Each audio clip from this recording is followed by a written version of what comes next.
She's back. Hillary Clinton has emerged from her coven, and she's just as divisive and vitriolic as ever, and she wants to criminalize your speech. We're going to give you all the details on why this woman is hell-bent on making sure Donald Trump wins this election. Keep it coming, Hillary. Also, all those bomb threats in Springfield, Ohio? Yeah, they were a complete and total hoax. Many of the threats coming from overseas. So I'm sure the mainstream media, all those corporate weenies who sit in front of cameras on cable news, I'm sure they're going to apologize to J.D. Vance and Donald Trump, right? Right. Also, Kamala Harris in big trouble in some of the most important swing states. CBS News went to Nevada and saw her for themselves exactly how bad it is, and we're loving it. We're going to show you all that and a whole lot more. My name's Larry O'Connor. You can call me Larry. I'm not supposed to use low tones here. Sorry. What I meant to say was, you can call me Larry. Did you pick that up? You heard that? Good. Hey, thanks for joining us on our live stream right now across all of our platforms, whether it's Rumble or YouTube or X or Facebook. We love you. We thank you for being there. Make sure you like our video so more people can see it. And if you haven't subscribed already, I don't know what to tell you. You're missing out. Be a part of the club. Subscribe. Get those notifications. Find out when we go live, because guess what? It's not always on time. We're a little late today, but it's worth it. We're going to make it worth it. I promise. In fact, let's get right to it. Governor Mike DeWine of Ohio addressed the media yesterday because, as you know, the most important story coming out of Springfield, Ohio right now is not the plight of the citizens there who are having to deal with 20,000 Haitian migrants who don't have a home, that don't have any sort of infrastructure or any sort of jobs or anything to speak of. No, they've just been transported to Springfield, and the city, county, and state government there in Springfield, Ohio are supposed to, in some way, figure out how to accommodate all of these people. But the real problem is that there have been bomb threats to hospitals and schools there, and it's all J.D. Vance and Donald Trump's fault. We spent a little bit of time on this yesterday, and that's why we want to close this loop, follow up, and give you the information, give you the facts about those bomb threats. Take it away, Governor DeWine. At least 33 separate bomb threats, each one of which has been responded to, and each one of whom has been found as a hoax. So 33 threats, 33 hoax. I want to make that very, very clear. None of these had any validity at all. We know that people are very, very concerned. And we have taken some actions, and in a moment I'll let Andy Wilson go into more detail. But we've moved resources into Springfield. So I want to say to the parents in Springfield, these hoaxes of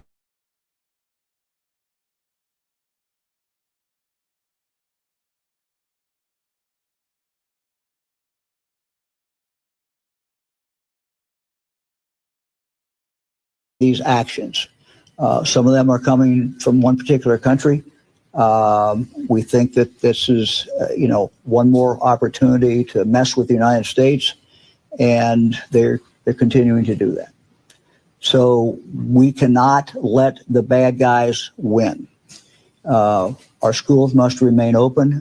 All right. Now, yesterday, as you know, as I already said, we spent quite a bit of time on this whole bomb threat thing. See, to understand what Dana Bash and Lester Holt and all the people in the mainstream media, we're going to remind you of what they had to say in a moment.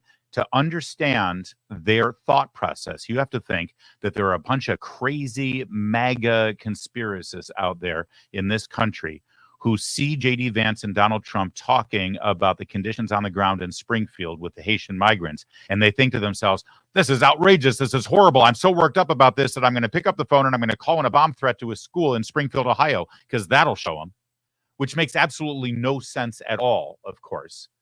But people's lives have been disrupted because of these hoaxes, as you just heard from Governor DeWine, 100% hoaxes. But that didn't stop the media from running with this story until they actually had the facts about it. No, if anything, you could blame the media for amplifying these bomb threats to such a high fevered pitch that they perpetuated the story and inflicted more terror and more fear in parents and citizens of Springfield, Ohio, than they should have had if people had actually waited to find out if these bomb threats were legitimate or real. Oh, it doesn't matter. The bomb threats are there.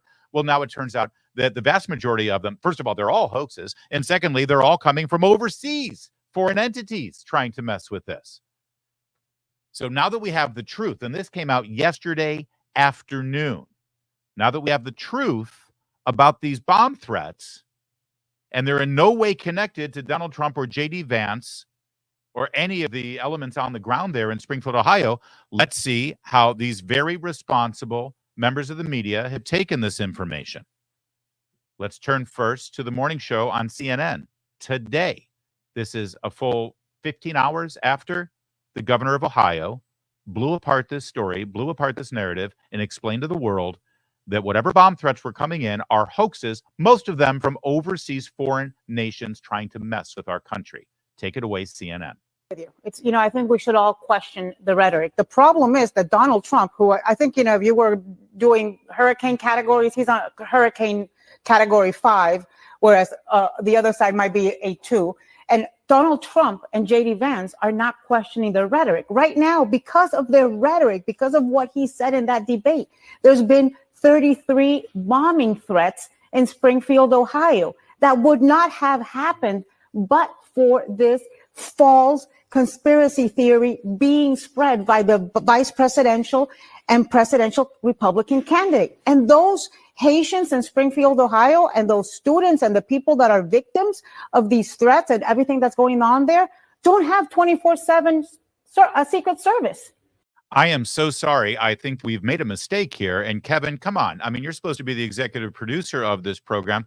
That wasn't from this morning's CNN show. That's impossible. They would never allow something like that to happen. There she is specifically blaming J.D. Vance and Donald Trump on these bomb threats that we know now, based on the governor's announcement yesterday, are complete and total hoaxes, and in fact are coming from overseas actors. So, Kevin, when was this video actually from? Seriously. You're not going to believe it, but that was from this morning. That was this morning's CNN morning show. That really was from this morning. That was Anna Navarro spreading a conspiracy theory, spreading a debunked conspiracy theory on CNN this morning. That's remarkable. Absolutely remarkable.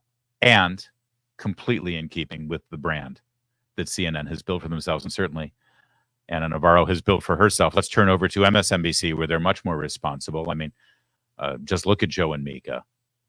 You don't get more responsible as journalists than they are. Let's see how they addressed this issue. I'm sure that they cleared things up for their viewers, and they apologized, in fact, to conservatives and to Trump and Vance personally about the fact that they've advanced this ridiculous bomb threat hoax in Springfield, Ohio. The lies are about people who are here legally, people who are working hard, people whose bosses are saying they work harder than anybody, that we can get to work in Springfield.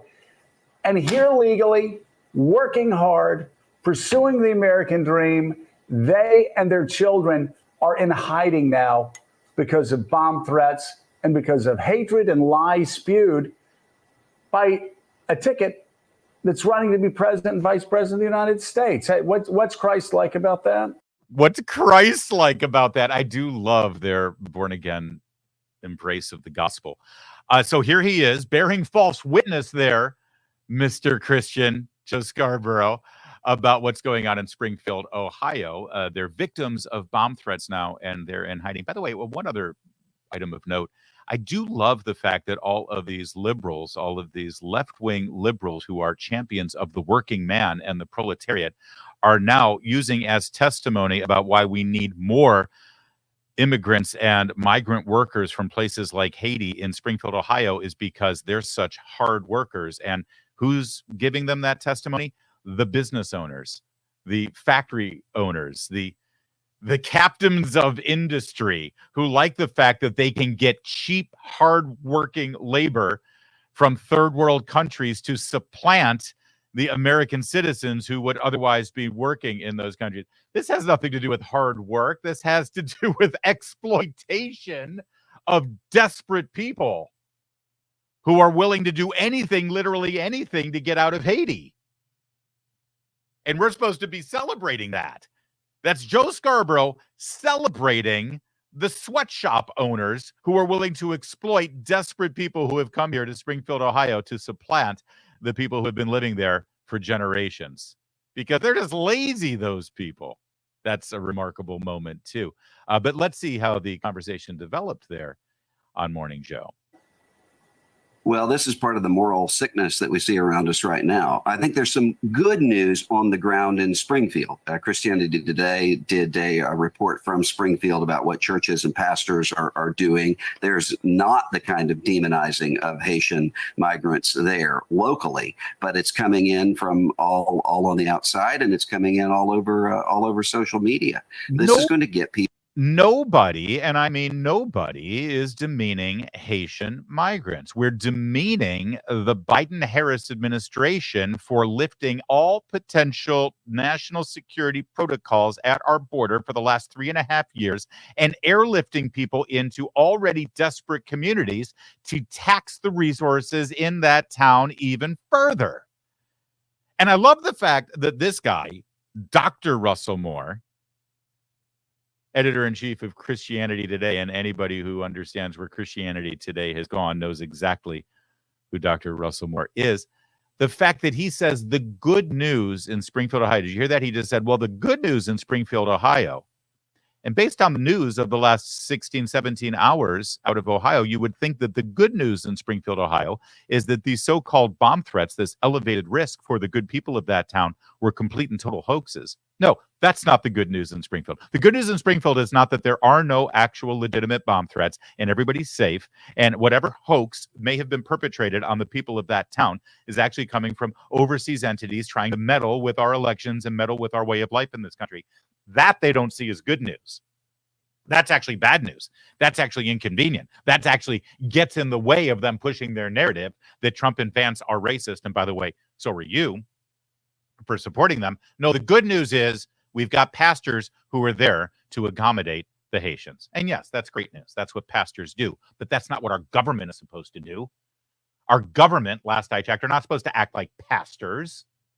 Our government is supposed to be there to protect our citizens, our nation, and our borders.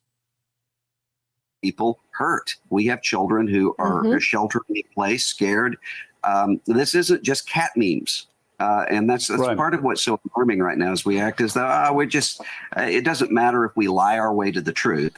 If we just bear false witness against people, claim that they're abducting pets, using every kind of stereotype and demonization of people from other places, it's morally sick.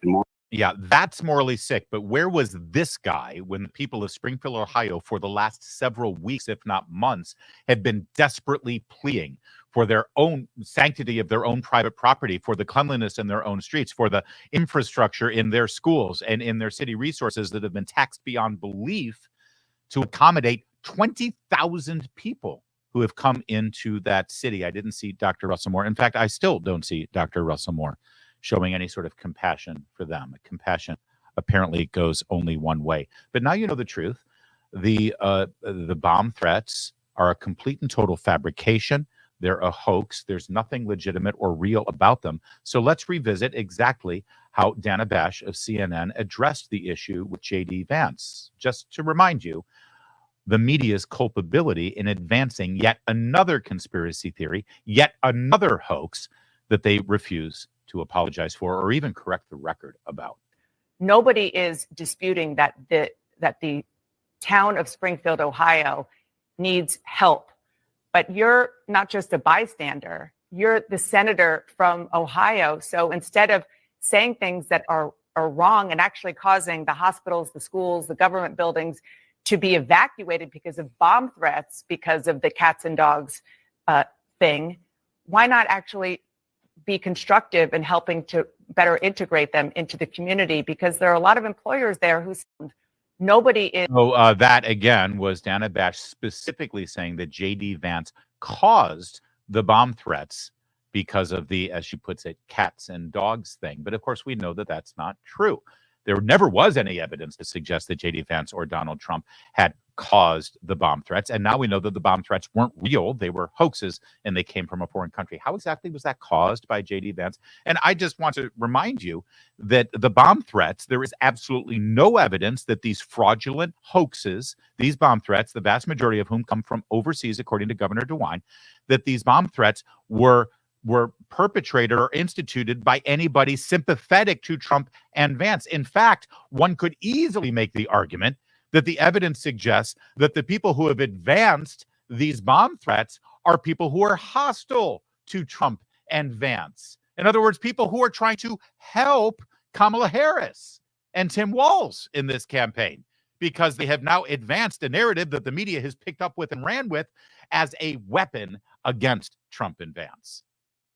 Last I checked, there are a lot of foreign countries who would love to meddle in this election to help Kamala Harris and and Tim Walz. Once again, though, just as a reminder, here's how the grown-ups over on NBC News, Mr. Forehead Lester Holt, took the bomb threat hoax. Today's apparent assassination attempt comes amid increasingly fierce rhetoric on the campaign trail itself. Mr. Trump, his running mate J.D. Vance continue to make baseless claims about Haitian immigrants in Ohio. This weekend, there were new bomb threats in that town. Our Maggie Vespa is in Columbus, Ohio, with more. Lester, simply put, Springfield, Ohio has been inundated by threats over the last several days, closing government buildings, schools, hospitals. Today, effectively closing a local university campus after administrators said someone threatened a mass shooting targeting Haitians. This in light of, officials say, a false online conspiracy theory alleging Haitian immigrants in that city are eating people's pets. Now, I ask you, based on that report that you just saw, was there any evidence brought forth that suggests that the memes, the stories, the allegations from actual residents in Springfield, Ohio, and then amplified by the Republican ticket in Trump and Vance, that in any way amplifying those completely, totally legitimate allegations in Springfield, Ohio, have brought about the bomb threats? Was there any evidence? There was no evidence. There's still no evidence, but they've got their narrative. They've got their story. And now, after absolutely debunking it by proving that all of those bomb threats were hoaxes, all of the shooting threats were hoaxes, this is all outside actors, even outside of this country, trying to mess with our election. Where are the corrections? Where are the apologies? Where are the fact checks? Where are these very same media entities coming out and correcting the record by saying, it turns out there's no evidence to show that J.D. Vance or Donald Trump had anything to do with this. In fact, it's coming from foreign actors. We don't know what their motives are. We'll deliver the news to you. We'll tell you what's happening, but we certainly don't want to jump to any conclusions and connect dots that don't exist. You're not hearing that from anybody in this corporate-owned legacy media who act as a propaganda arm and propaganda creator for the Democrat Party. You don't see any of it, and don't expect to, because after all, they're not in the business of reporting news to you. They're in business of helping their friends win an election. And boy, is business good for them right now. These are trying times, to say the least. It's crazy out there, frankly. And we would like a little bit of security in our lives as we see the walls crumbling down around us. There's peace of mind insecurity, security for our country, security for our leaders and our candidates facing assassination attempts. Well, one of our candidates, and security for our families. But if you're not financially secure, you've got major problems right now. And you're certainly not financially secure if you put all of your eggs in one basket. So I want to tell you about gold and silver, because gold and silver right now, you ask any expert, they are excellent ways to diversify your savings. They're a hedge against inflation, always have been. They're a physical asset. It's not some esoteric, digital thing that you own or something. No. You can hold the gold and silver that you purchase when you invest in it. It's a physical asset. And it's currently in high demand globally, from the wealthy to central banks. Through my friends at Birch Gold Group, you can own physical gold and silver in a tax-sheltered retirement account. Yeah, like your IRA and your 401k, you can diversify those for no money out of pockets into an IRA in gold and silver. This is one thing you can do to secure your family's savings in very insecure times. So text my name, Larry, to 989898.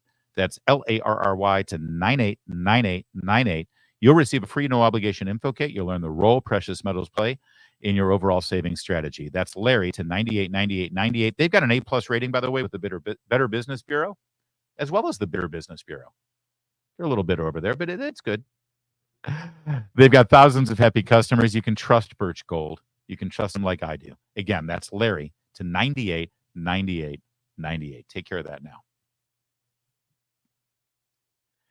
As you know, we love Scott Jennings. We love what he brings to the table for CNN, and I hope CNN has tripled his pay after the last several months, because he is literally the only reason to watch that godforsaken network, and he delivered again yesterday. Now, after Governor Mike DeWine delivered the facts and blew away the bomb threat hoax out of Springfield, Ohio, well, Scott Jennings brought the receipts, and he was looking for some apologies. Let's see what happened.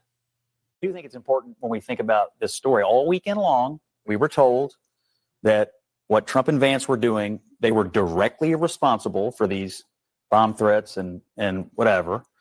Today, in case you missed it, the governor of Ohio said the bomb threats were hoaxes and they were coming in from overseas. And he said, quote, many of these threats are coming in from overseas, made by those who want to fuel the current discord surrounding Springfield. So all weekend long, J.D. Vance and Trump, but specifically Vance, were directly blamed for putting people in harm's way. Today, the governor says they're coming from overseas, and I mean, we can start the apology line tonight on the show, but the governor says it's overseas, and it's not this supposed MAGA radicalized army.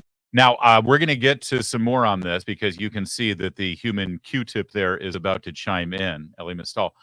But what Scott Jennings just said there in that panel discussion, wouldn't it have been great if what he said on the air on CNN in this panel discussion, where he's outnumbered, 5-1 or 6-1, wouldn't it have been great if that exact same speech was delivered at an editorial meeting at CNN, at a pre-show production meeting, where all the producers and hosts are called into one room and saying, hey guys, we got this one wrong. And we just spent all weekend hammering the Republican ticket, falsely accusing them of being directly responsible for wreaking terror on the citizens of Springfield, Ohio, and we blew it. So let's alter our programming now and make sure we come on the air and fix and correct the problem. Why does it take this guy, a political analyst paid to bring a conservative perspective to the table, to actually do the job of the producers and network executives at CNN? But based on the programming that we've seen there, we certainly know for a fact that that conversation didn't happen. They were all told, keep up the good work, guys. You're doing great. Just got a phone call from Kamala's plane. They love everything you're doing. We are set, baby. We are set. All right, let's let the human Q-tip take over here, because it's great. Says it's overseas, and it's not this supposed MAGA radicalized Maybe army. Instead of talking to the governor, you should talk about the Haitian immigrant community in Springfield that is being menaced by these people. There have been reports that these people cannot. Do you see how quickly the pivot is made? He doesn't even address the fact that this network and liberals, leftists, and the Democrats have been lying about these bomb threats. Immediately, it's like, okay, fine, bomb threats, fine.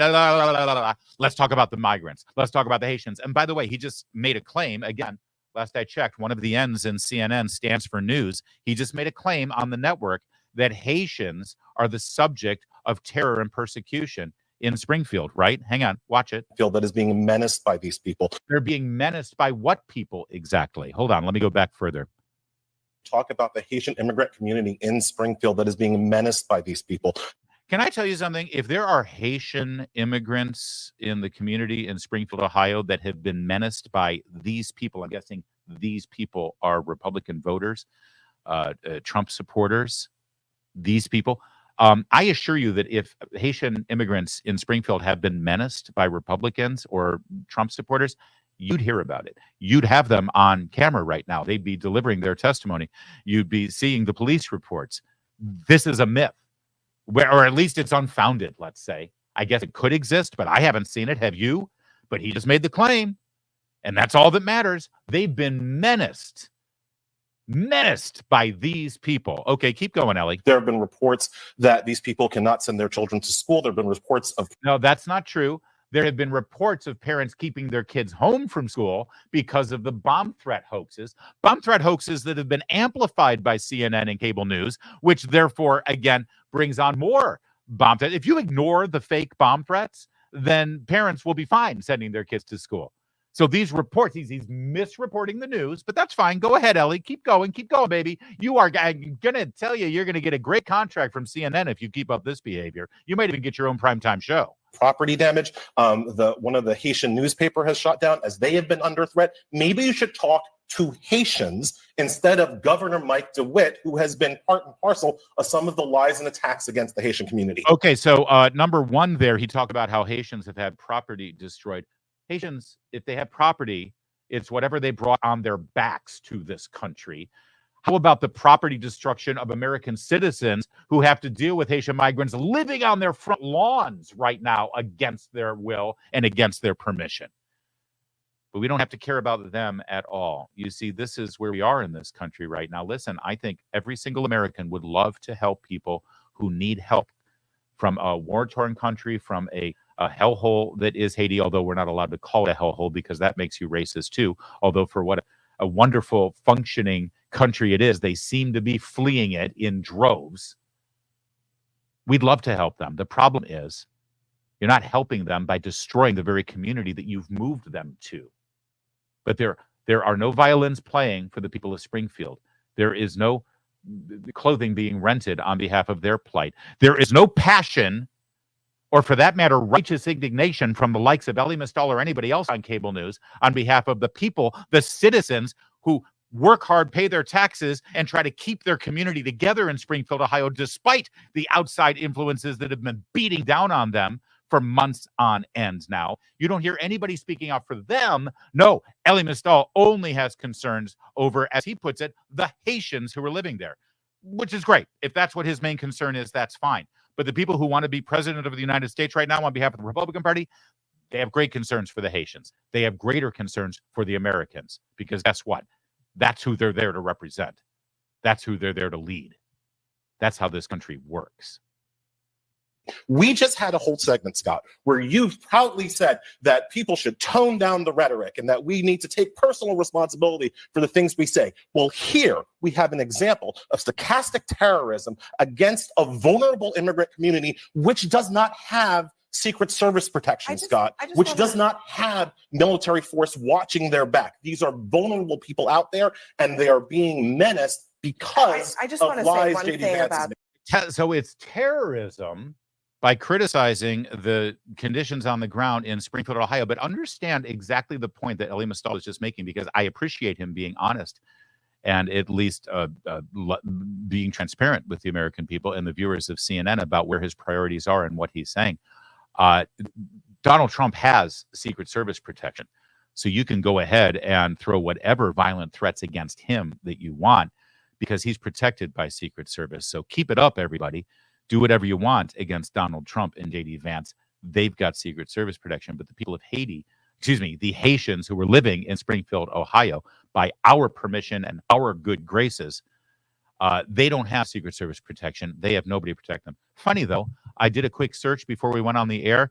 I haven't seen any reports of any Haitians in Springfield, Ohio, who have had to endure strangers sitting in bushes just 100 yards away from them, pointing an AK-47 at them.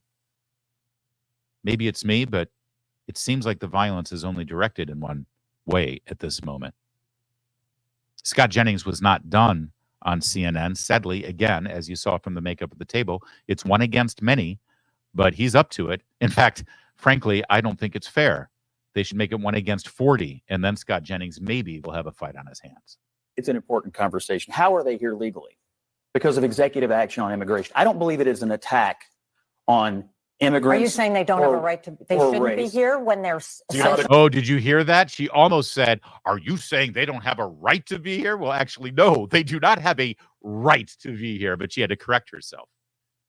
And that was a beautiful moment, because this is how the left looks at our policies on the border and what they refer to as immigration policies is that everyone around the world has a right to be here, an inherent God-given right to be here. And once they get here, no matter how they got here, you have an obligation to take care of them. And if you don't, and if you dare to raise your hand and object and say, hold on a minute, how are we supposed to take care of everyone in the world if they all come here? If you say they all have a right to be here, how in the hell are we supposed to take care of them? If you dare raise that question, well, you're a xenophobic racist. And as Ellie Mistal just said, you're guilty of terrorism against them. All right, so let's go back to that really wonderful moment where she had to correct herself by saying that they had a right to be here. It's an important conversation. How are they here legally?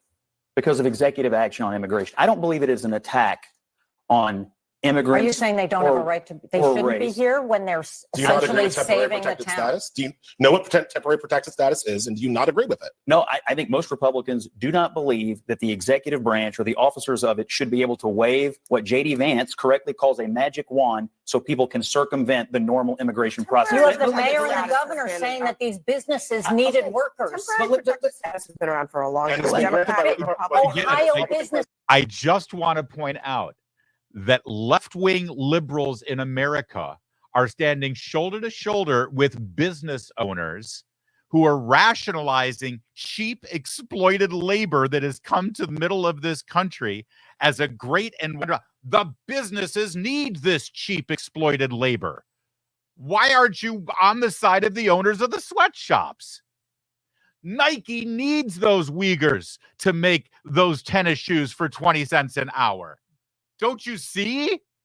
This is a wonderful thing. Listen, you can agree with that if you'd like. But it's just good to know where the organized left in this country stands now. That they're not making the case for these Haitians in Springfield based on humanitarian needs, based on the conditions on the ground in Haiti being so horrible that it's incumbent on us through our great American charity that we deliver for them and help them out of the plight. No, we need to bring them here because American businesses demand that cheap labor, damn it.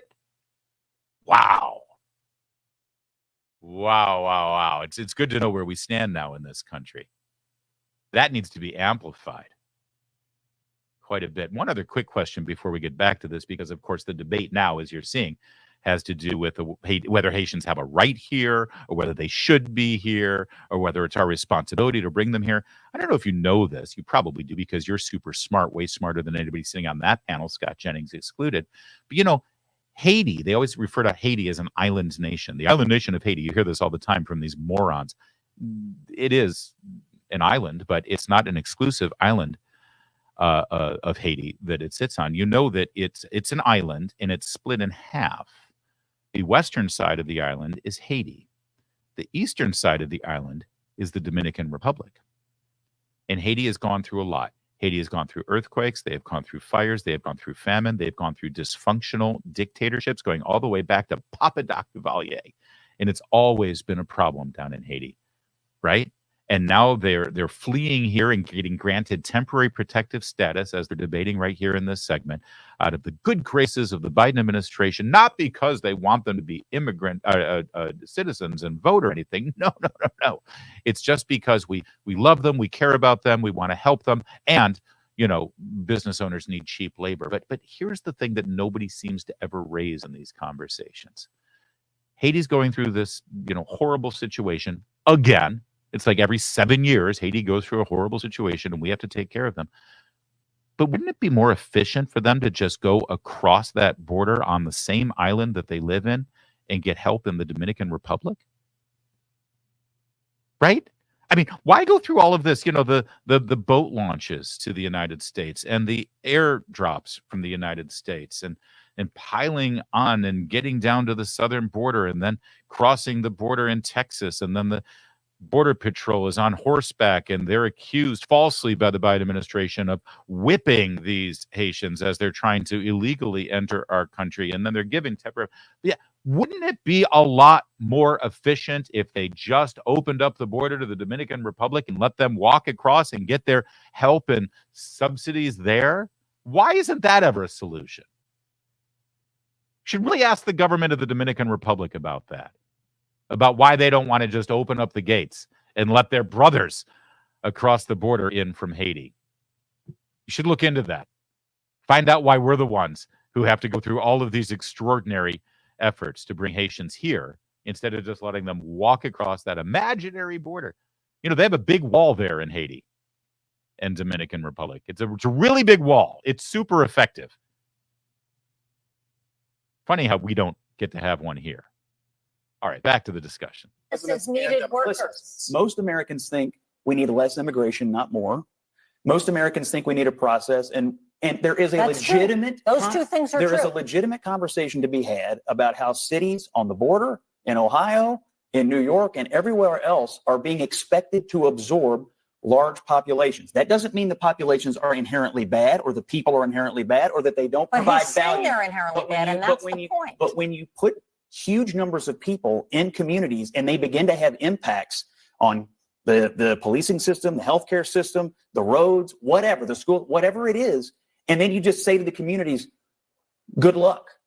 I think Americans have a right to a debate about this, and this is what the Democrats don't want to have. No, they think it's that's- fine, and the Republicans want to talk about why we have an insane immigration system that cannot be controlled and reformed in a way that would make people think, okay, we actually have a process and it's under control instead of being out of control. That's where you're exactly wrong. Kamala Harris has a wonderful affordable housing policy. And if you guys are really worried about housing for these new Americans, then we should probably support her plan. Have you read it? It's actually pretty good. You're saying that you want to process temporary protected status is a process. Now, you might not like the process, Correct. but it is I a do not. process that has been used by Democratic presidents and Republican presidents. If there is a problem, Does that make it with right?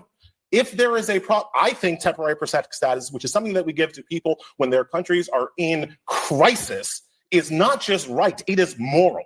Okay. So I just want you to know that from a Democrat's perspective or a liberal Marxist perspective, like Eli Mistal's perspective, every country on this planet pretty much is in crisis compared to the United States. They actually think that economic hardship is a legitimate reason for asylum in this country, which it is not, by the way. And every time you talk to any of the people who are claiming asylum on our border so that they can get their free ticket into the United States, and you start to delve into it and say, okay, so when you say you need asylum, what does that mean exactly? They'll say, well, there's no jobs there. There's no jobs there. And we come here because this is where that's not a reason for asylum status in the United States of America. There are probably 8 countries right now on the planet who, relatively speaking, are not in crisis compared to our functioning way of life here in America. And according to them, they think we should open the floodgates for all of them.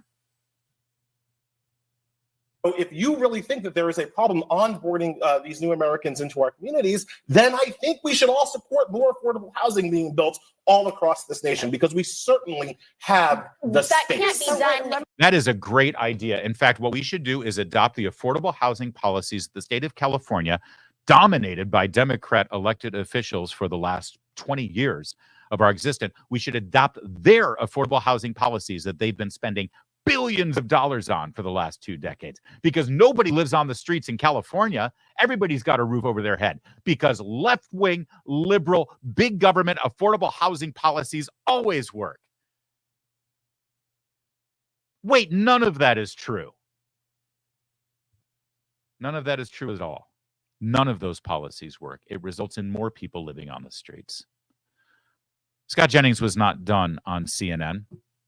This is probably my favorite segment of them all, and we'll finish up with it, where he talks about the very real, legitimate concerns over volatile political rhetoric in this country. And I want to remind you, as this topic is framed, President Donald Trump has endured 2 assassination attempts in as many months, at a time when the vast narrative coming out of left-wing politicians and media personalities and pop culture personalities have been that Donald Trump must be stopped at all costs by whatever means necessary. He's an existential threat to this nation and the future of our nation. He will be a dictator and suspend our Constitution and be a dictator from day one if he is elected. He is a racist, and he will be a totalitarian if he should be elected. And suddenly you see, of course, that some people actually believe that and try to take up arms to eliminate him from the public stage.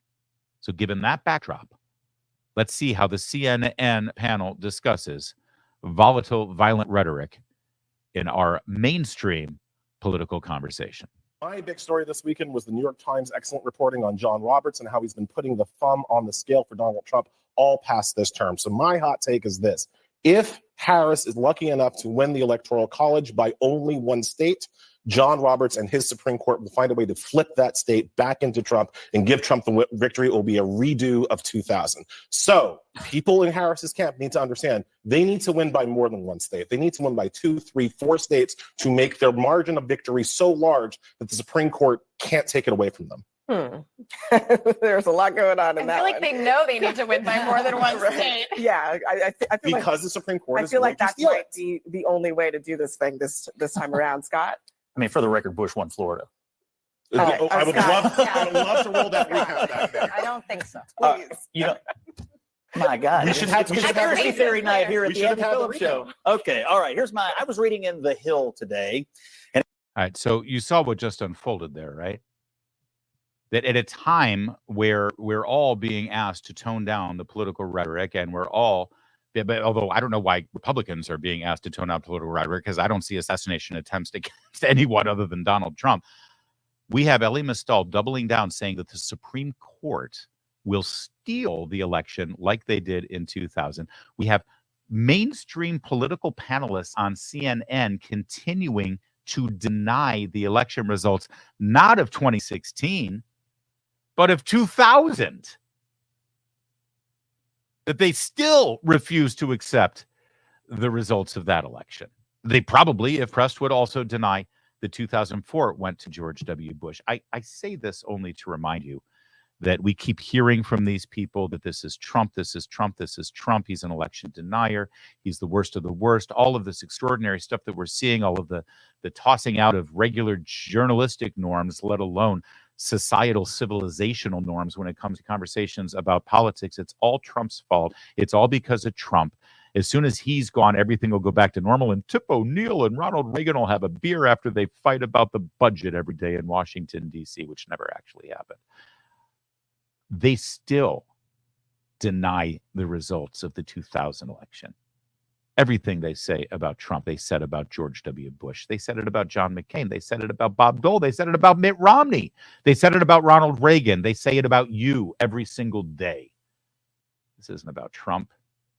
And it's not about his election denial, because they are still denying the results of the election, not just Hillary's loss. They're still holding the candle for Gore. These people are awful. They're really awful. And it's very challenging to have to step up every day and be as charitable and generous as I am to them. But I'm going to keep fighting the good fight for you, I promise.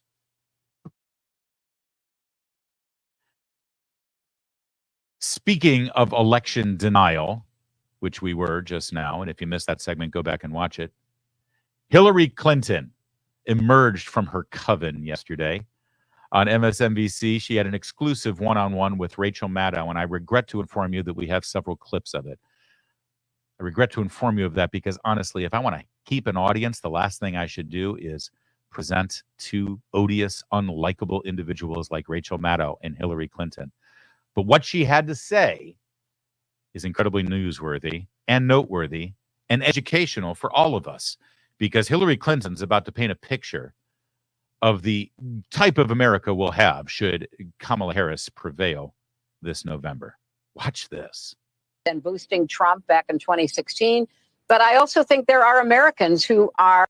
I might not have started that at the beginning, so let's try that again. And boosting Trump back in 2016. But I also think there are Americans who are engaged in this kind of propaganda. And whether they should be civilly or even in some cases criminally charged is something that would be a better deterrence because then boosting. We need a better deterrent from people spreading misinformation online. And so we should contemplate criminal charges against them, criminal charges against people for spreading what Hillary Clinton considers to be misinformation. I almost said Kamala Harris, but really it's about Kamala Harris because that's what she's there for. She's there to promote Kamala Harris and how important it is that she not just win the presidency, but then institute some very real reforms and changes in how we have political discussions and even elections in this country, because we've got to stop this disinformation that gets spread. Criminal prosecution. This is a woman who 8 years ago wanted to swear on a Bible that she would protect and defend the Constitution, a Constitution that has as its very first article the protection of free speech and the protection of a free press, especially speech that you might not like, especially things printed in the press that you might disagree with. According to Hillary Clinton, if it falls under the parameters that she and her friends get to describe as misinformation, you'll go to jail. I don't think they quite understand what the Constitution is and what the First Amendment says, or they just don't care. If this doesn't send a chill up your spine that this woman is even still respected in any way. By the way, NBC News, MSNBC, Rachel Maddow actually entertaining this and not pushing back and challenging, saying, whoa, whoa, whoa, whoa, whoa. Who's to say what misinformation is or not? That's the last thing you want the government deciding, right? I mean, just for a moment here, let's play this out. Because just a few years ago, if you said that the COVID-19 virus could have originated in the Wuhan lab in China, that was considered disinformation by the government. Now, back in those good old days, the government just put pressure on social media companies to delete and censor and remove that content from their platforms. But if this person had her way, you'd be thrown in jail. And it doesn't end there. Whether it's the effectiveness of the COVID-19 shot or whether it's the legitimacy of the Hunter Biden laptop, they considered that the official government position on those stories was that that was disinformation, Russian disinformation, in fact, and Hillary Clinton would throw you in jail. Hillary Clinton would have Kamala Harris throw you in jail. This is terrifying. Oh, one other thing I think is noteworthy, by the way. I think it's fair to say that of the examples I just gave you, none of them hold a candle to the mother of all disinformation campaigns over the last 8 years of our life. Of course, you know what I'm talking about.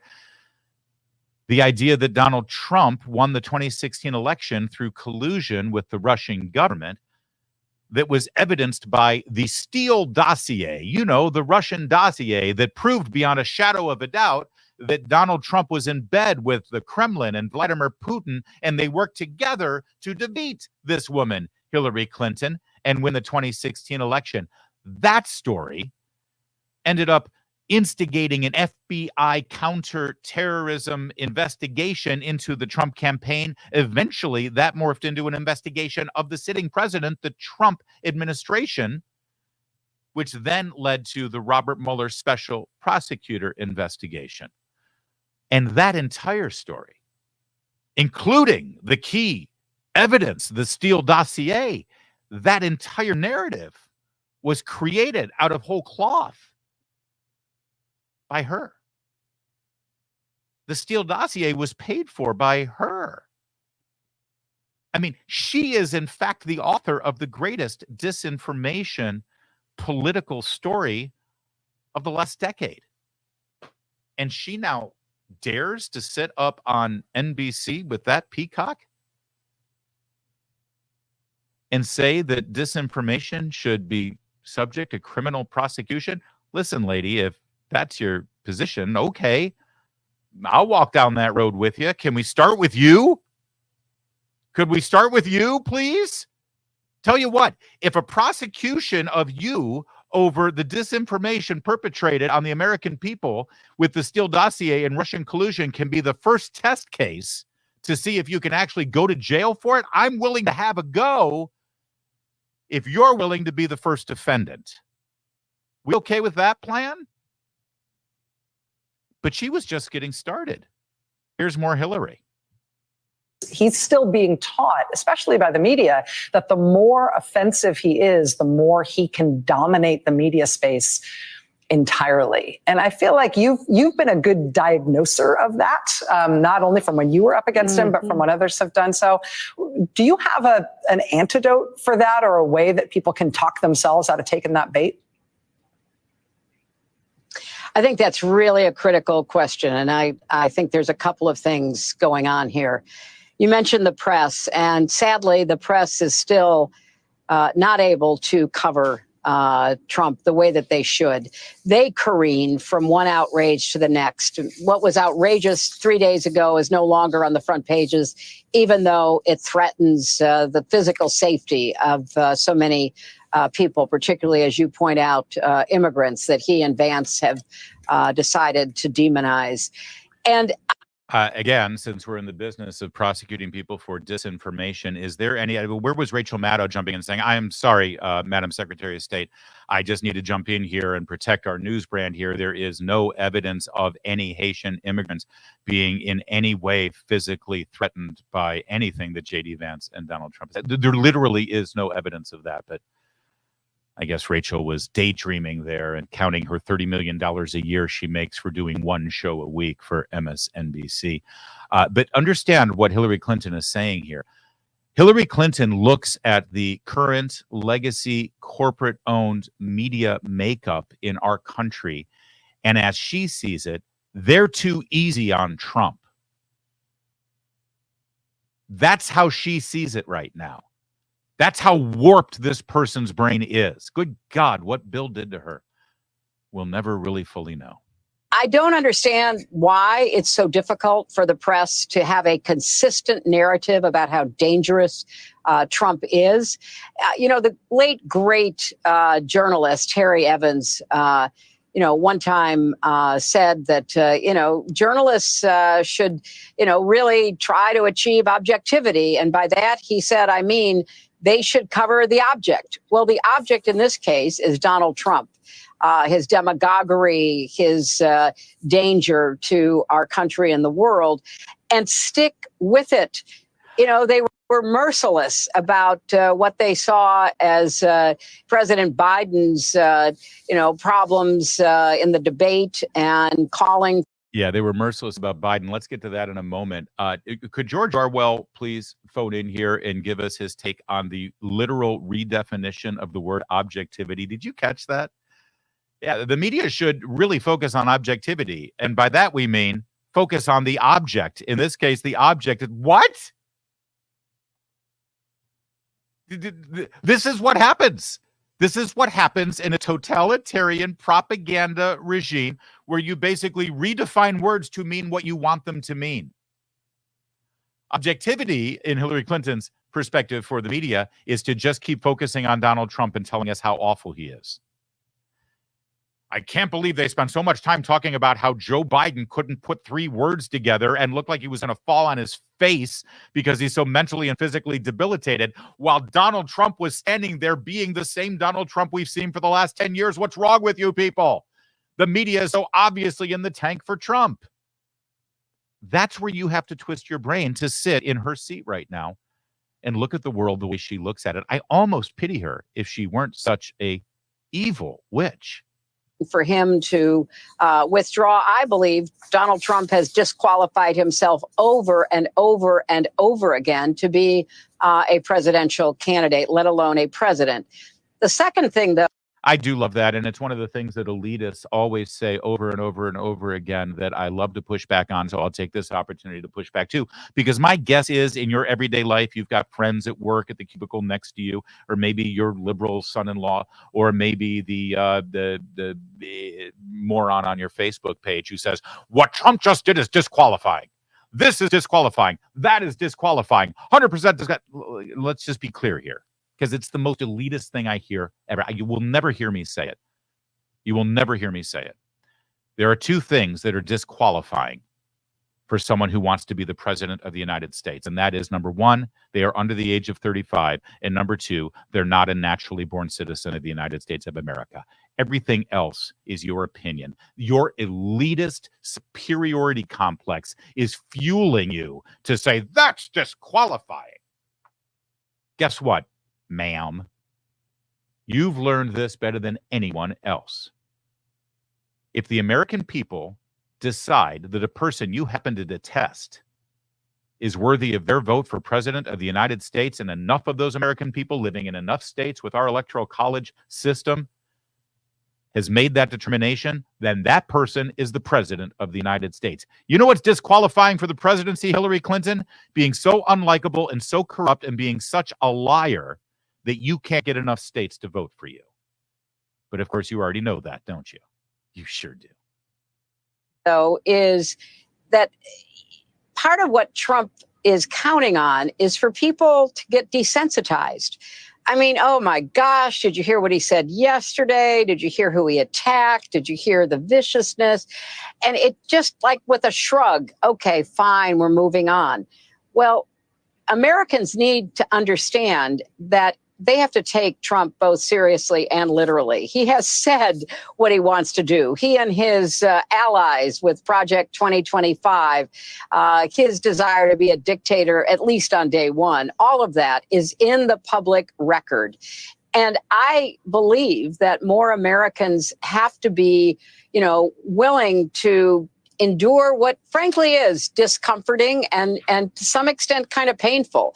To take him at his word. All right.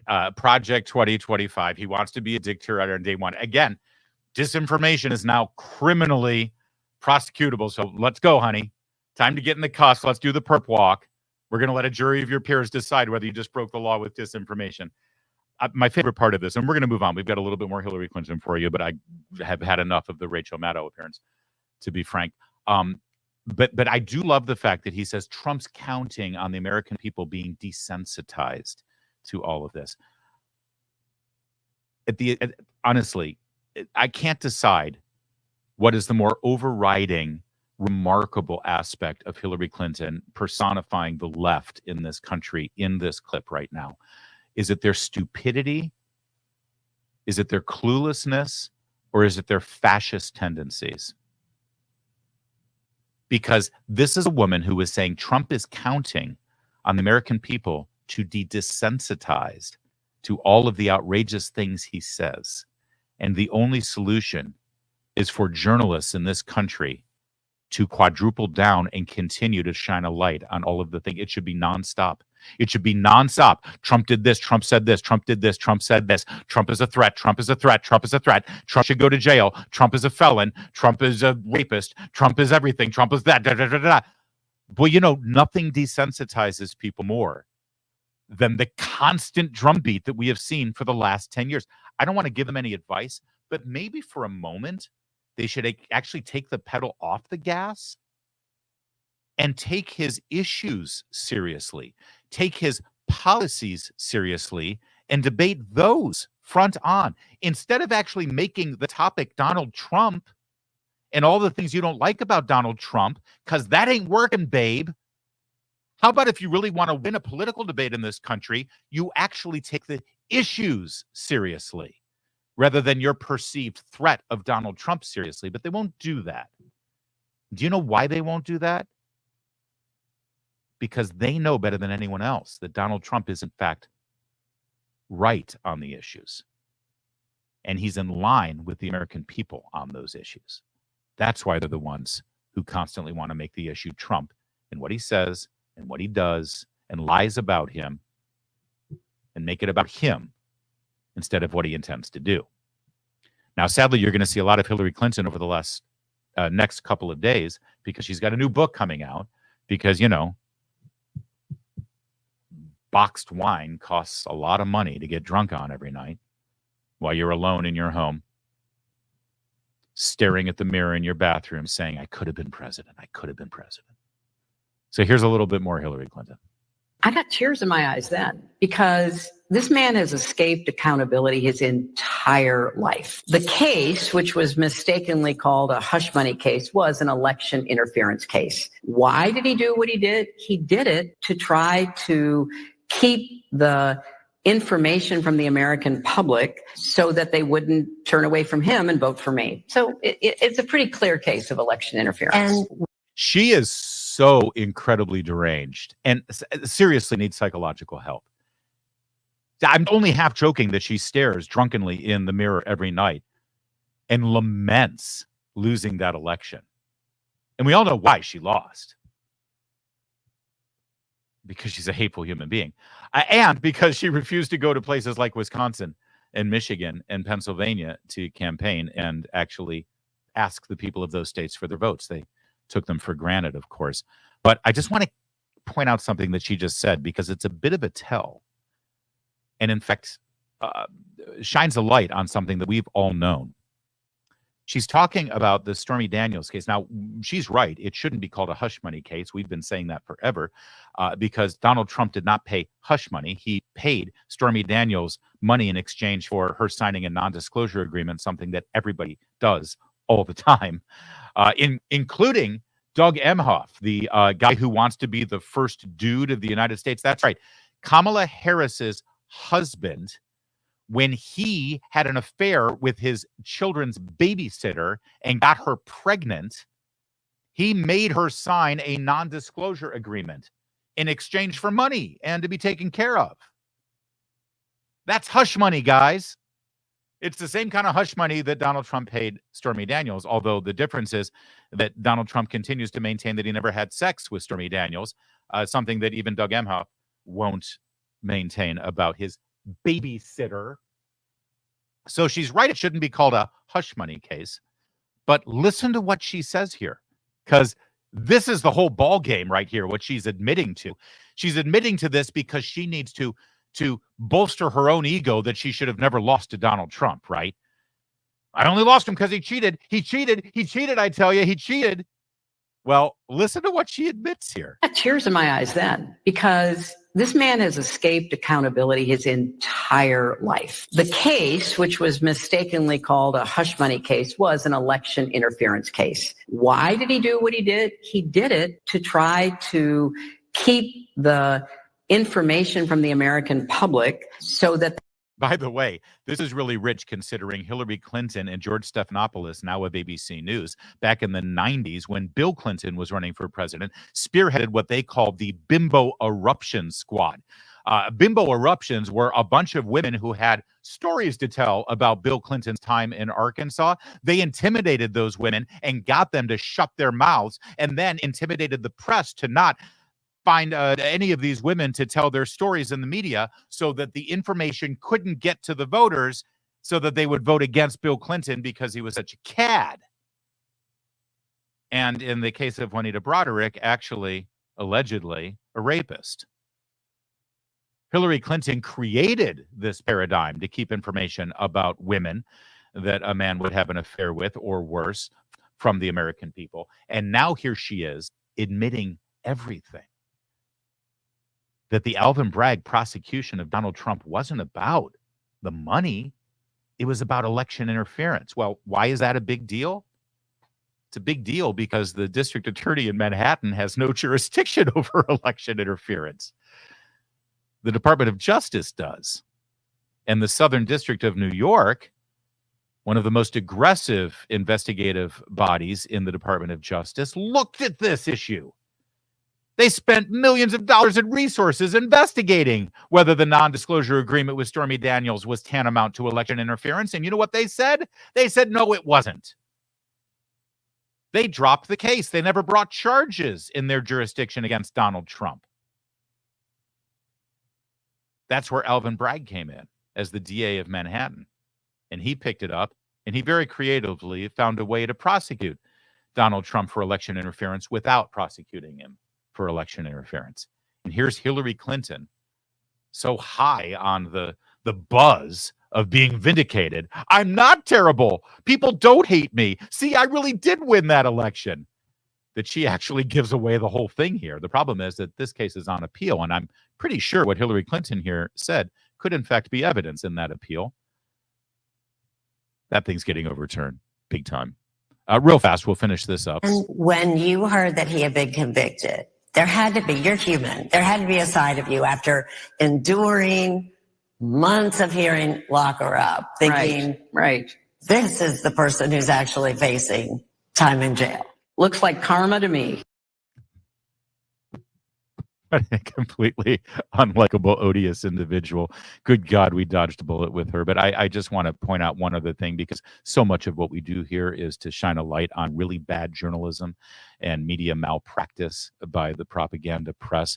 This is CBS Sunday morning, CBS News conducting this interview. I just want to point something out here. You heard that he had been convicted. There had to be, you're human. There had to be a side of you after. Yeah, I'm sorry. There's no evidence to support that claim. I'm not sure where they came up with this whole Hillary is a human thing.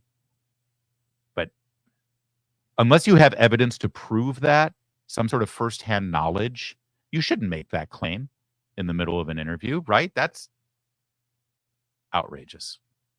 I maintain that in no way is she a human. Do we want one more? Do we want the Elon Musk thing, Kevin? Or yeah, well, I've mentioned it now, so we're going to. A little bit more Hillary Clinton here, this time in a podcast, because she's got a book to sell, you know. But I think Taylor Swift brings an unusual impact to an endorsement. I think that endorsement, and as you rightly said, it's already driven registrations of voters. She mentioned voting, registration again when she won yet another award. So I think this has real impact. I do too. And it was interesting because I thought, oh, please, Trump, don't say a stupid thing about her, right? Just. Yeah, I want to get to that in a moment, but I do love Hillary Clinton. This Taylor Swift thing. Well, if only Taylor Swift had endorsed me. She got 98 out of 100 of the nation's largest newspapers to endorse her for president. She had Beyonce. She had Jay-Z. She had every late night comedian on her side. She had all of Saturday Night Live on. She had all of pop culture on her side. And who didn't endorse her? But here, this Taylor Swift thing, game changer, baby. Game changer. Do you remember the Democratic National Convention with all of the movie stars and the TV stars and the musicians and the pop stars and the entire cast of Hamilton and on and on and on. And that still couldn't help her because she's just that bad. And you can just hear the envy in her voice now. Kamala got Taylor Swift. Oh, what could have been? Say nothing or move along. And his spokesman called her a teeny bopper. And I was like, what do you live in the 50s? What? Yeah. What? Yeah. Well, he had his alter ego, Elon Musk, say something really rotten and which creepy was about her. Please comment on that. It was what Elon said. It was he essentially would have a baby with her or forcibly have a baby with her. And then impregnate her. Which, is kind of another way of saying rape, I think. Right. So Hillary Clinton just claimed that Elon Musk threatened to rape Taylor Swift. I can't. Was this on anybody's bingo card? Hillary Clinton just accused Elon Musk of threatening to rape Taylor Swift. Now, I'm sure you didn't see this, but I'll go ahead and show it to you. The offending post on X is before you now. Find Taylor, you win, I will give you a child, and guard your cats with my life. And by the way, as funny Elon Musk's tweets go, this isn't his best work. I'm not going to lie. I mean, it's fine. But it's not that funny. But this is a rape threat? By the way, maybe it's me. Maybe I don't have a warped mind. No, strike that. I do have a warped mind. But even with my warped mind, am I the only one who saw this and didn't think that he was talking about having sex with Taylor Swift? I mean, one thing we know about Elon Musk is he's got a gaggle of children. Right? He's got I swear to God, I thought he meant he would give her one of his existing children. I'm sorry. That is literally what I thought. Maybe I'm stupid. Maybe I'm naive. He meant, okay, fine, Taylor, you win. I'll impregnate you. I'll have sex with you. Either way, for Hillary Clinton then to take this and extrapolate it into Elon Musk threatened to rape Taylor Swift. Oh, the outrage. You wonder why the American people are desensitized to some of the things we hear from these radicals, from these propagandists. and you recognize that almost everything they say is a lie, at best an exaggeration. And they still insist that you take them not just seriously, but you take them as the most serious people in the world. And I don't know. I mean, if I'm Elon Musk and I've got unlimited funds for lawyers, maybe I'm suing over this one. I mean, what's worse? Elon Musk tweeting that, obviously in jest, to Taylor Swift, or Hillary Clinton using her profile and her platform, falsely claiming that he threatened to rape Taylor Swift. I mean, that's kind of defamation-y, isn't it, Elon? Might want to look into that. Might be worth your while. All right, our favorite story of the day we've saved for last. CBS News, I love it when these news, they do this all the time. They go to battleground states and they go in search of the voters that they're dying to see, the ones that support their political agenda. But some of these news outlets, like CBS News, still have this much integrity. And so whatever the camera finds, they decide to broadcast anyway. And in this case, they went to Nevada to find Kamala Harris supporters. And they had some trouble there. Now, watch how they set it up. We had so much fun. But what was really incredible is in every single restaurant of the people willing to talk to us, we could only find one Harris supporter in every restaurant. And we left no stone unturned. I approached every single person. We had. Yeah, I, by the way, have no doubt that they left no stone unturned. In fact, I guarantee you that they were scraping the bottom of the barrel. Please, somebody, could we talk to the busboys? Could we talk to the dishwasher? Anybody.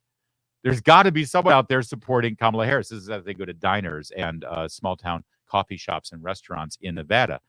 Also, can I just replay one more thing here? I really love this admission.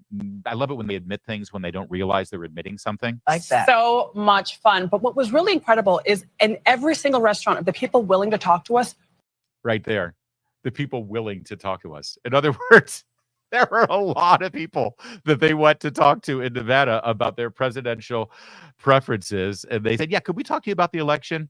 Who are you with? We're with CBS News. No, I'd really like to not. Thank you very much. I have something else to do, please. I gotta go wash my hair. I love that she admitted that there were probably a ton of people who had no interest in talking to them. And I assure you, they were also not supporting Kamala Harris. So what did it look like? Well, this is fantastic. You know what? I'm going to do a quick experiment here. I'm going to play the very beginning of this segment where they talk to voters. They do a little roundtable here. And this roundtable happens to be all women. And I want you to watch it first without any sound, okay? See the women that she's talking to? This is a coffee shop.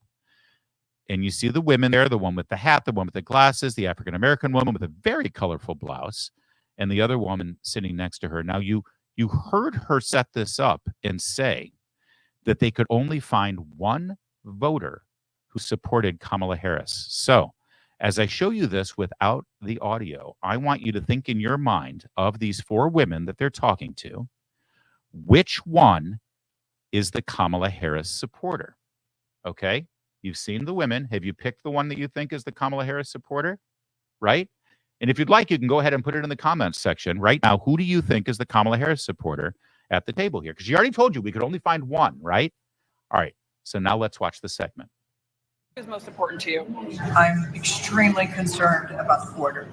Illegals, they gotta go. People are coming here seeking asylum. Baloney. They're coming here for the freebies. When people talk about immigration, they're thinking we're saying we don't want immigrants of any kind, and that's not what people are saying. People are saying that there are people who have come here legally. Why do they get pushed aside to allow people who have not even worked one day in our country, have not paid into the system? Okay, I have to admit something. I tricked you. None of those women were the Kamala Harris supporters. All of them were for Trump.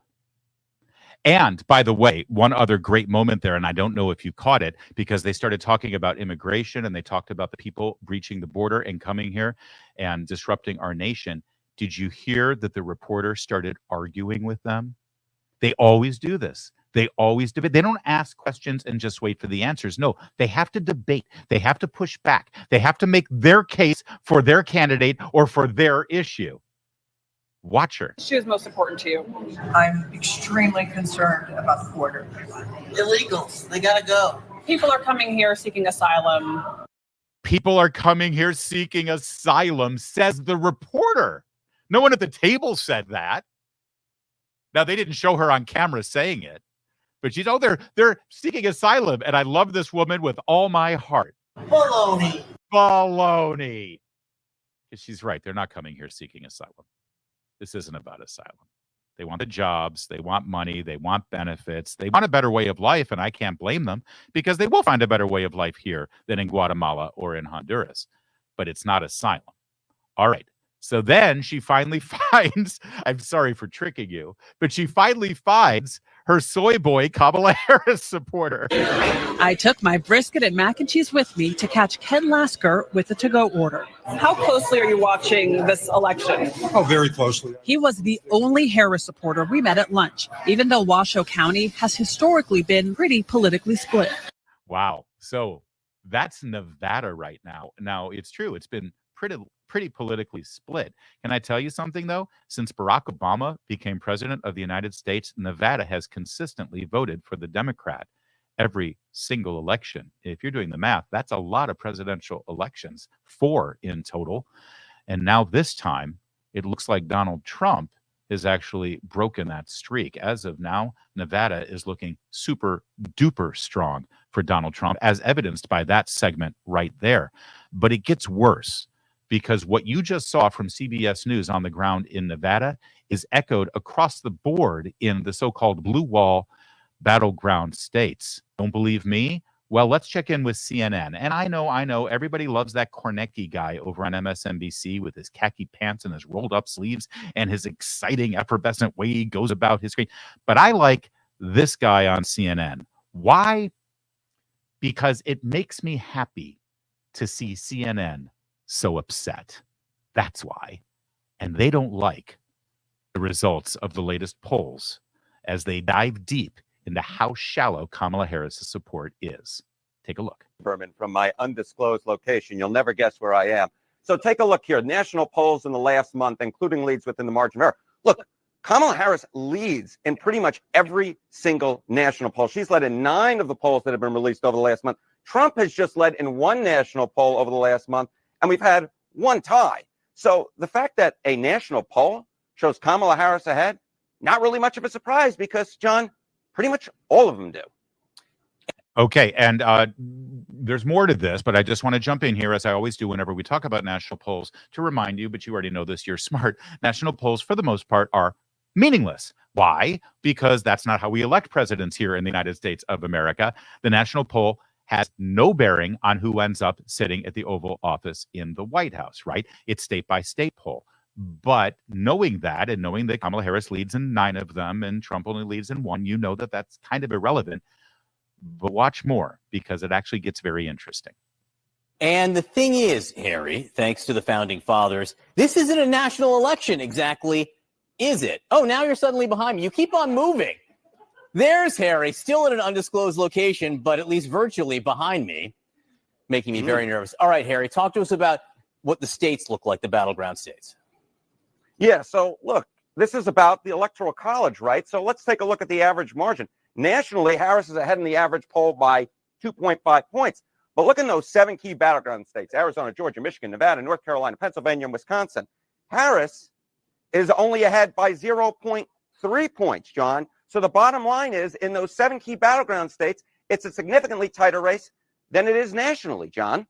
So Al Gore and Hillary Clinton are calling right now, Harry, asking what the chances are that Harris could win the popular vote but lose in the Electoral College. Okay. So basically, you note that 2.5 point lead nationally here, right?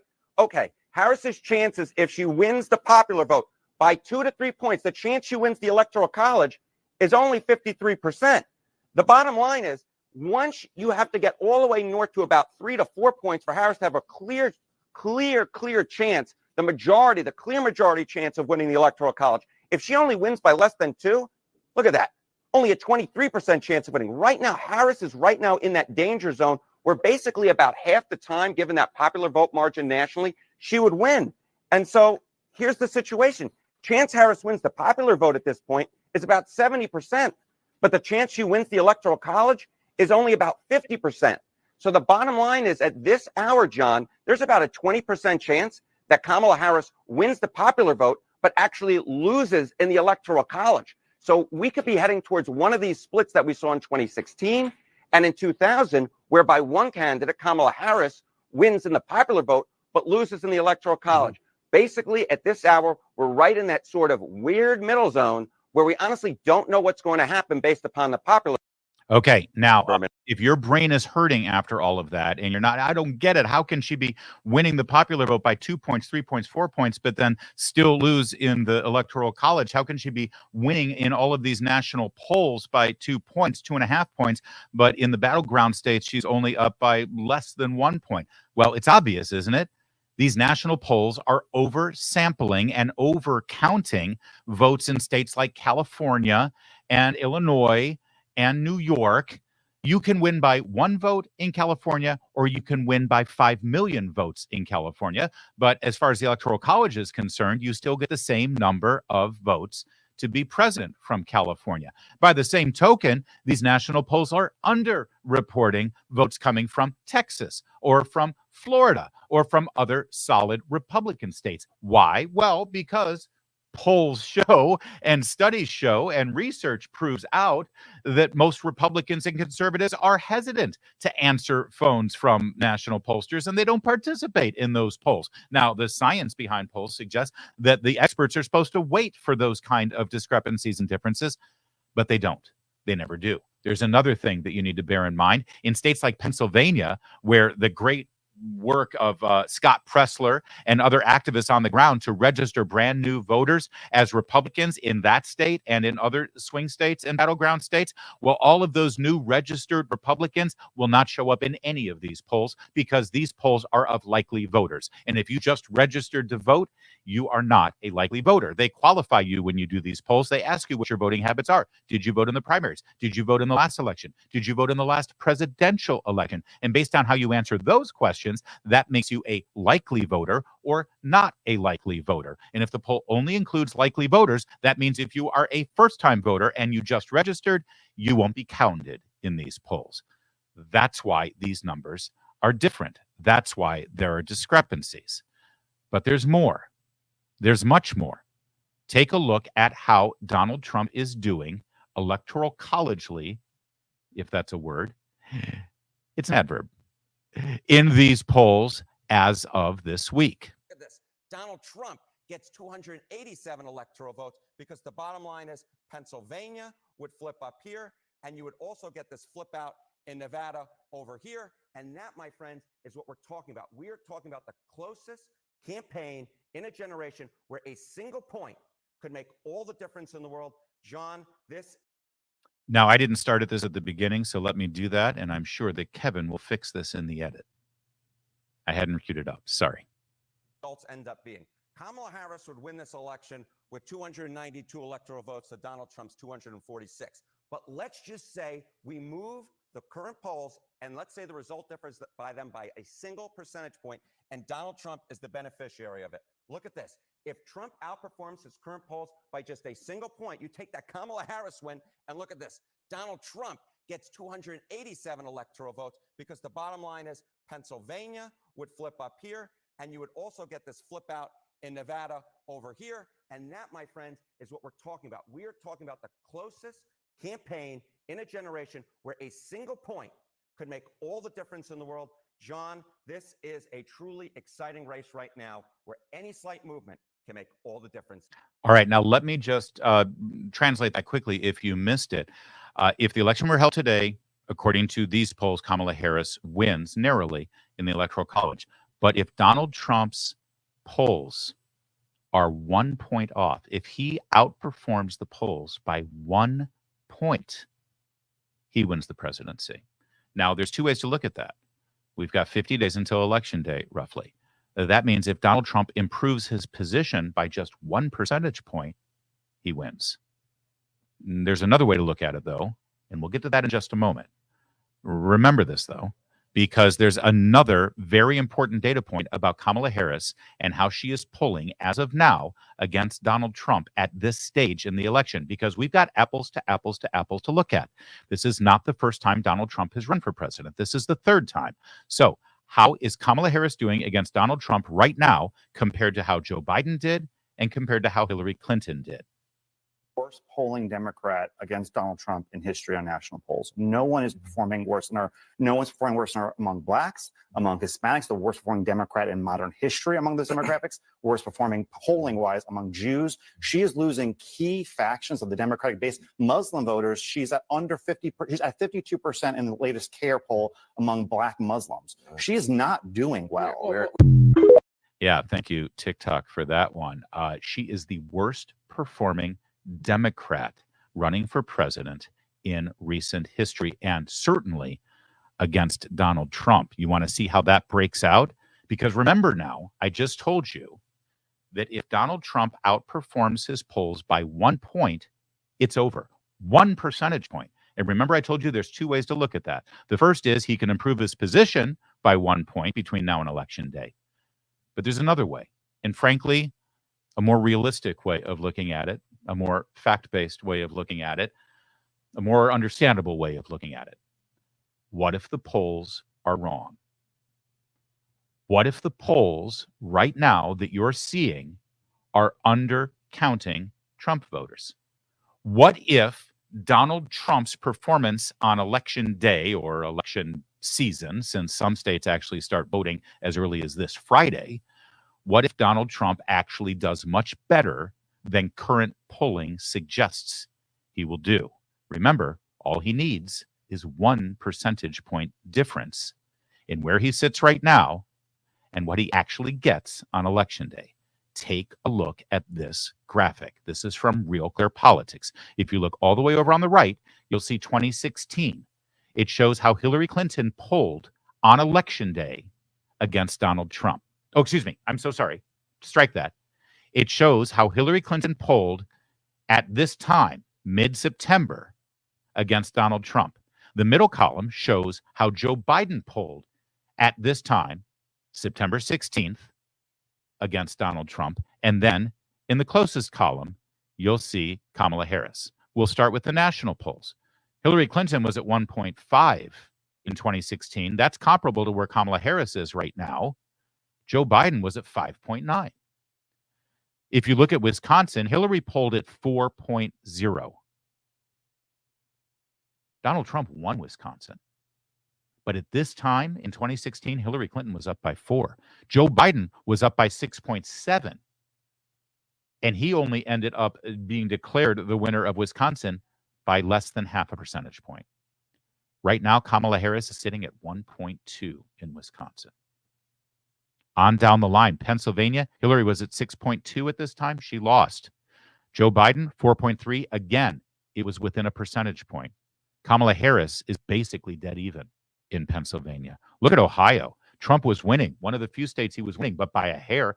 Going into election night, we thought Ohio was going to be a toss-up. He won it handily. Joe Biden was up by 2.4 points, and Trump ended up winning easily in Ohio. Right now, Trump is winning Ohio by 9 points. Look at Michigan. Hillary was up by 5.2 at this time, and Trump won Michigan. Biden was up by 4.8. Right now, Kamala Harris, about half a percentage point in Michigan. Do you see the trend I'm pointing out for you? Kamala Harris, state by state by state by state, is way underperforming Joe Biden and Hillary Clinton.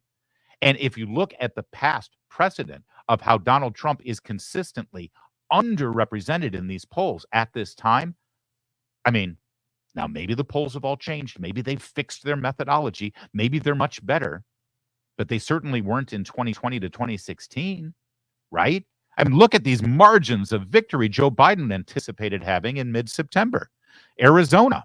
Now, Biden did end up winning that state eventually, but as of now, he was up by 4.3, right? That ended up being, again, a margin of error. I think it was a half a percentage point in Arizona. I mean, we still don't have a full accounting of Maricopa County. Right now, Trump is ahead in Arizona by 1.3 points. Nevada was razor thin. Clinton ended up winning. That's the one state that she outperformed where she was in the polls at this point. Biden was up by 6 points. That ended up being, I think, a 1 point margin of victory.